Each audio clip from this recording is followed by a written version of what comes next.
Okay, let's go ahead and do number 10 for chapter 5. Find all roots.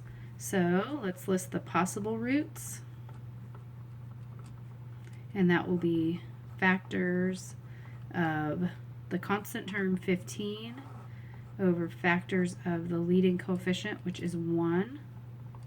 So that's going to give me plus or minus 1, 3, 5, and 15. And then we'll go ahead and test using the coefficients of the polynomial, looking for the right one that gives us a remainder of 0. Let's try 1. 1 comes down, multiply, add, multiply, add, multiply, add. Since the remainder was not 0, I know 1 isn't going to work. So we'll try something different. Let's try 3. Bring the 1 down. 1 times 3 is 3. 3 plus negative 1 is 2. 2 times 3 is 6. Add, we get negative 5. Multiply, we get negative 15. Add, we get 0. So my roots, I've got x equals 3 is one of my roots. While I'm thinking about it, let's figure out how many we need total. Since the degree is 3, we will have 3 total. So there's our first one. And then let's rewrite. So I take x equals 3, turn it back into a parenthesis, which becomes x minus 3. Take my quotient row. Remember, that's my constant, x squared. So that'll be x squared plus 2x minus 5. And now this right here, my quotient is quadratic, so we can try and factor it or use the quadratic formula. So let's see, if I factor it, I'm looking for things that multiply to give me negative 5, but add to give me 2. There's nothing that works, so it's not going to factor. So we'll use quadratic formula. So we'll take x equals the opposite of b, so negative 2, plus or minus the square root. B squared is 4, minus 4 times a, which is 1, times c, which is negative 5, divided by 2 times a, which is 1. In the discriminant here, I'm going to be doing the problem 4 plus 20, which gives me 24. So I have x equals negative 2 plus or minus square root of 24 all over 2. 24 is going to break down. It's 6 times 4, which is 2 times 3 times 2 times 2. So when we're simplifying radicals, remember that pairs go out, singles have to stay in. So that's negative 2 plus or minus that 2 goes out front, and I have square root of 2 times 3, which is 6 left in, and then it's all divided by 2. So when I think about this, the 2 in the denominator is dividing both the negative 2 out front and the 2 here. So I can divide each of those places by 2, and I get x equals negative 1 plus or minus 1 square root of 6 all over 6. Excuse me, all over 1. Well, this one here and this one here are not needed. They're not canceling each other. We just don't need to write them because it's not necessary to write multiplied by 1 or divided by 1. So my other two roots come from this. They are x equals negative 1 plus the square root of 6 and x equals negative 1 minus the square root of 6.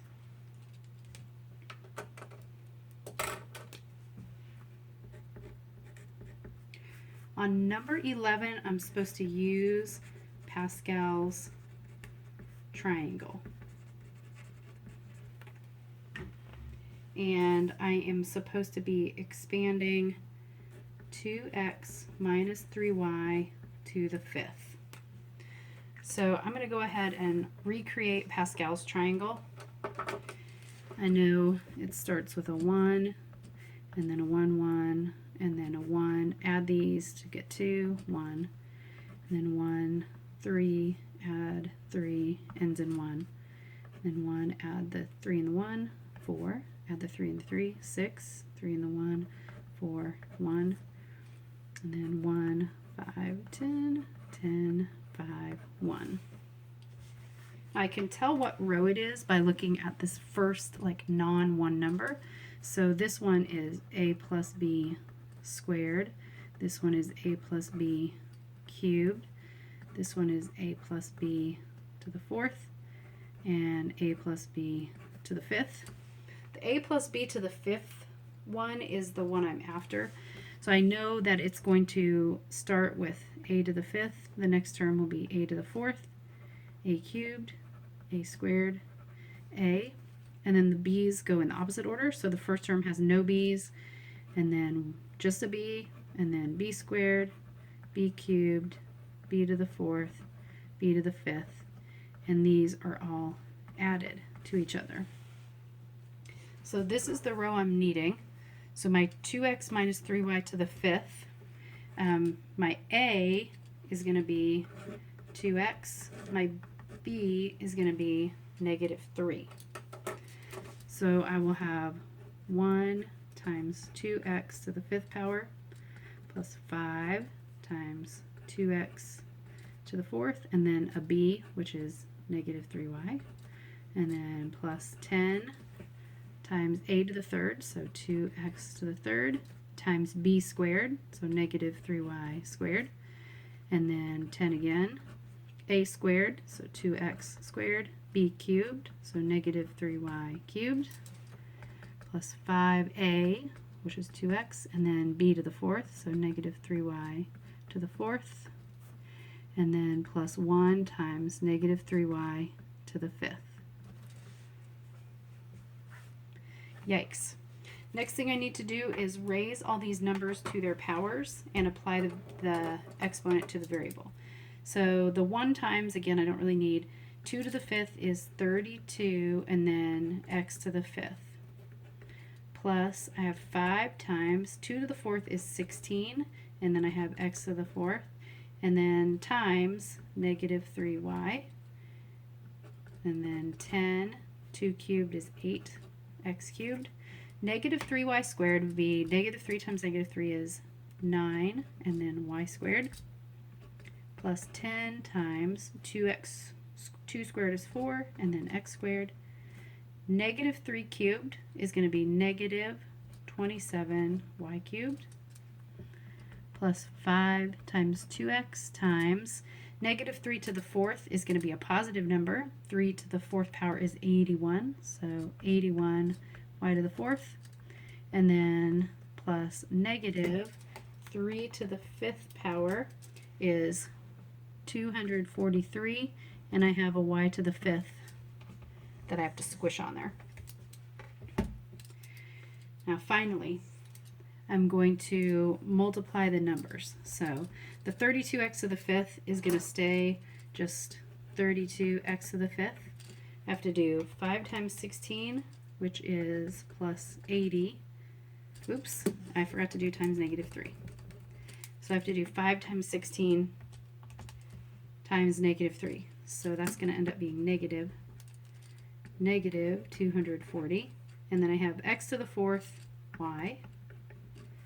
And then 10 times 8 times 9 is plus 720. I have x cubed, y squared. 10 times 4 times negative 27 would be minus 1080. And I have x squared, y cubed. And then 5 times 2 times 81 would be plus 810. I have x, y to the 4th. And then my last one is minus 243 y to the 5th. And that would be my answer.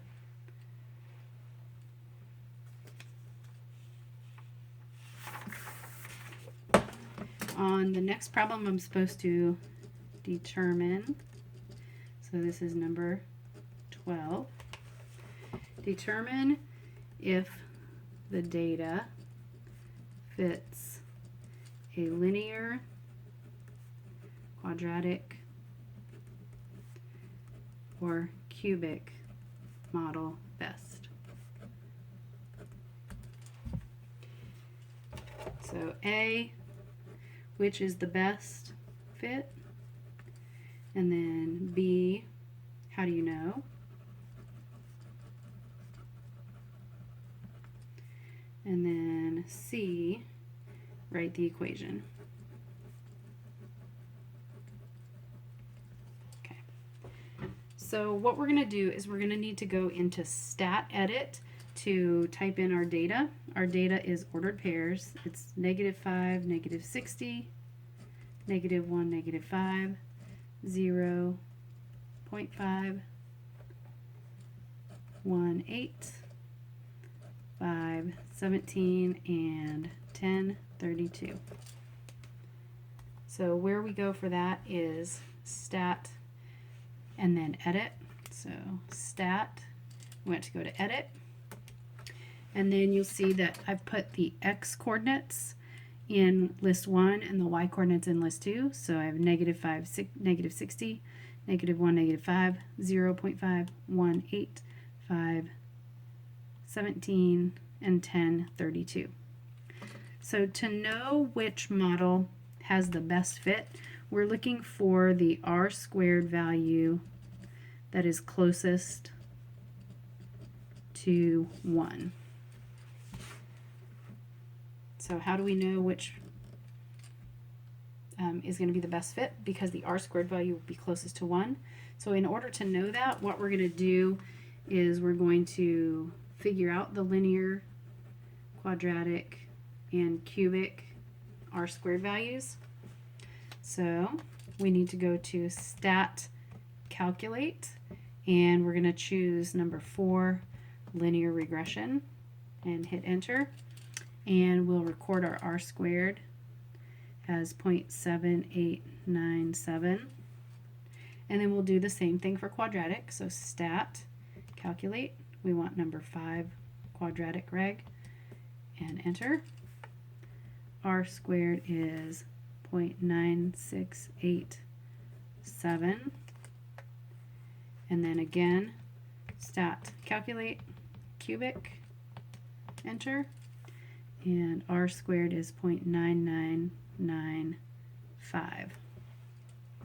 So which model is the best fit? I'd have to say cubic, and the reason is the r squared value is closest to 1.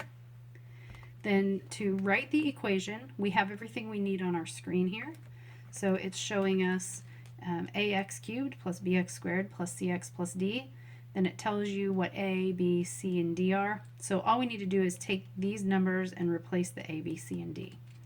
So the equation would be y equals 0.0612x cubed minus 0.9276x squared plus 6.1846x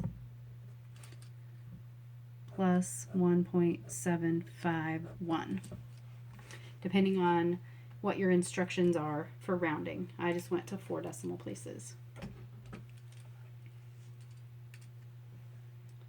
Our last problem